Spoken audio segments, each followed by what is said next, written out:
Salut à tous, bienvenue dans ce nouveau numéro du Mercato Buzz. Info crédible, rumeurs en bois et tractations souterraines. Pour vous, on fait le tour et on fait le tri. Le PSG regarderait du côté de Tottenham pour se renforcer. Selon The Daily Express, le club parisien a jeté son dévolu sur Christian Eriksen. La somme avancée par le tabloïd 113 millions d'euros, excusez du peu. Eriksen, sous contrat avec les Spurs jusqu'en 2020, a marqué 10 buts et délivré 11 passes décisives en Première Ligue cette saison. Son talent est indiscutable, mais on voit mal Paris investir une telle somme d'argent sur lui.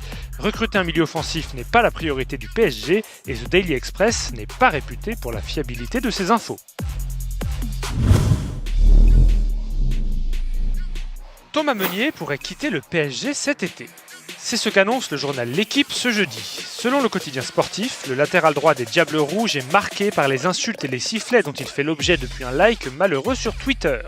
Mais ce n'est pas tout. L'international belge, sous contrat avec le club parisien jusqu'en 2020, souhaiterait gagner du temps de jeu.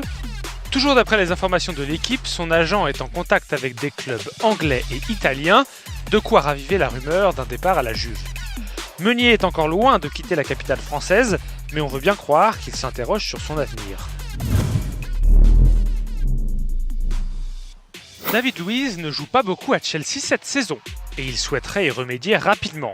On vous parlait de l'intérêt de Monaco en début de semaine, mais une autre destination se profile pour l'ancien Parisien. Selon The Sun, il pourrait rejoindre le Napoli à une drôle de condition. Il faudrait pour cela que Rafael Benitez remplace Maurizio Sarri à la tête du club napolitain. Ancien de la maison, l'actuel entraîneur de Newcastle a également coaché David Luiz à Chelsea en 2012-2013. Le défenseur brésilien est sous contrat avec les Blues jusqu'en 2019. Un départ de Londres ne nous surprendrait pas, mais la théorie du tabloïd britannique nous paraît peu probable. Voilà, c'est tout pour ce Mercato Buzz. On se donne rendez-vous dans une semaine pour le prochain numéro.